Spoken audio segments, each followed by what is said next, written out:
اس کو کیسے ہم کاؤنٹر کریں, اس سے کیسے؟ یہ بھی میں بتاؤں کہ یہ بات چیت سے ہی ہوتا ہے. بات چیت اس طرح کہہ رہی ہوں, ایسے ڈرامے دکھائیں جس میں رول ماڈلز ہوں, ایسے ایون ایڈز, میں تو کئی ملکوں کے ایڈز بھی دیکھ کے حیران ہوتی ہوں, اس میں بھی میسج ڈلا ہوا ہوتا ہے. ہاں, تو لوگوں کے ذہن میں یہ آ جائے, وہ جو پرانی سوچ ہے نا اس کو ہٹانے میں بہت ٹائم لگ جاتا ہے, لیکن جلدی بھی ہو جاتی ہے.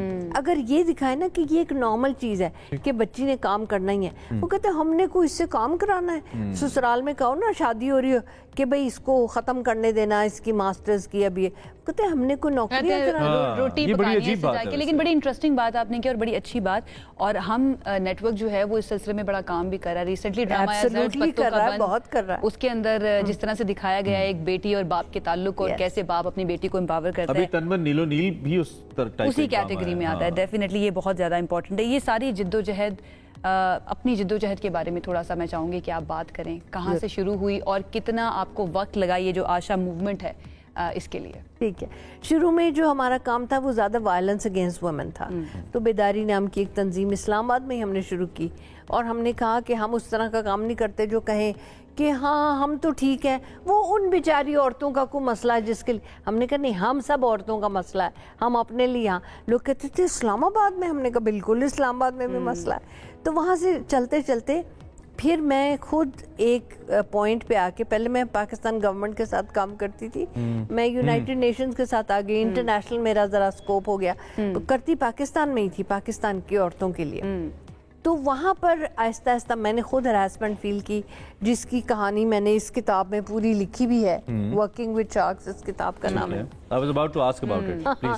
تو وہ یہ تھا کہ تقریباً 3 سال ہو گئے تھے مجھے برداشت کرتے, آپ سوچو. تو وہ ایک صاحب تھے, کافی سینئر تھے, پاکستانی تھے, تو وہ ہر وقت تنگ کرتے تھے اس بات پہ, سائن نہیں کرتے تھے کاغذ پہ, پہلے کو کھانے کی دعوتیں, کو ہمارے گھر آ جاؤ, یہ. تو وہ خیر برداشت کرتے کرتے پھر مجھے ایک آدھ پتہ چلا کہ کوئی اور عورت بھی تنگ ہے.